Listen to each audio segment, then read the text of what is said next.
Hello and welcome back to my channel. My name is Chris and on today's video we're talking about a fragrance from the house of Givenchy.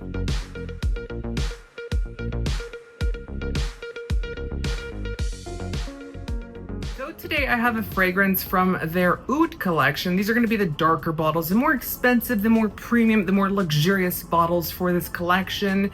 So this is part of the La Collection Particulière. So they have these transparent bottles which are pretty pricey in themselves, but then they have an even more expensive range which is going to be these dark bottles. They all have one note in common, which is going to be the note of Oud. So this one itself is called Noctambule, which translates into night owl. And I have to say that that name is very much in common with the theme of this fragrance. It is going to be very dark, very mysterious, very seductive, but in a very mainstream type of way where you can go out and club and still appreciate this fragrance. You don't have to be super artsy to love this one. You can just wear it and appreciate it. So this fragrance was launched in 2022. The notes for this are going to be grass rose, pink pepper, papyrus root, as well as Malayan oud and cumin. All of these notes are very prevalent in this fragrance. I do have to say that a couple of them do take a more background type of role. So for example, pink pepper, as well as the papyrus in this fragrance. Cumin is very much in the forefront, but with the cumin itself, it's done very tastefully. It's not overwhelming. It's not overpowering the fragrance, because I tend to see that in fragrances and I don't really like the note of cumin myself personally. The grass rose in this fragrance is very beautiful because it wraps the entire fragrance like a sheer organza on an haute couture dress. This fragrance does have that beauty because of that grass rose, making this fragrance a little bit more delicate, a little bit more subtle, and a little bit more subdued at the same time, but without losing that depth and that character that makes this fragrance so unique. And the Malayan oud in this fragrance is a little bit harsher, so it's not going to be your very clean cut, generic, copy paste type of oud. The oud in this fragrance is very nice, but it's a little bit more wild, a little bit more raw, a little bit more bold, if you will.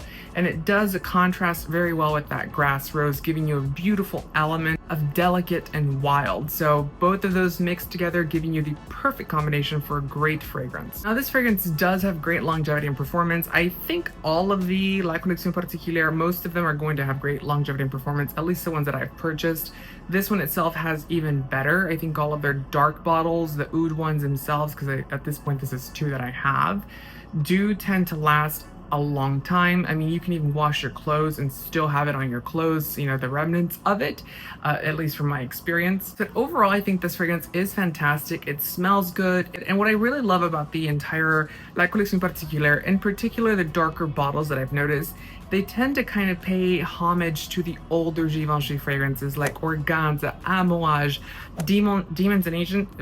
Have you ever seen a big fat skeleton? Demons and Aliens, or what was it called? Demons and Angels, I think that's what it was called. Now this one does fall more into the masculine range, but because of that grass rose, it can really go either way. You can wear it as a masculine person or as a feminine person, or whatever you love, then this one's gonna work for you, but it does tend to fall more on that masculine side. So what do I think of this fragrance? I think it's really done in a fantastic manner. I think it's, if I'm correct, I think this is the most popular oud one in their range. It is done well. It is done in a way that really pays, like I said, homage to those classic clean lines of Givenchy, but also plays into that dark, seductive modernity that the house of Givenchy is so well known for now.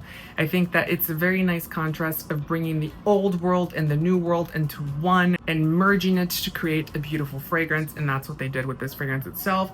The price is a little bit high. It is $405 US for 100 mils, and they only offer it in 100 mils. They do not offer 50 mils just yet. I think that may be coming soon because their clear bottles are now available in 50 mils, and they also do sell like travel sizes and things like that. So that's a really good thing there. So what do you think of La Collection Particulière by Givenchy? Do you like it? Do you not like it? Have you tried any of their fragrances? Which one speaks to you? Comment that all down below. Don't forget to give the video a thumbs up and subscribe for more fragrance related content. Until next time, take care.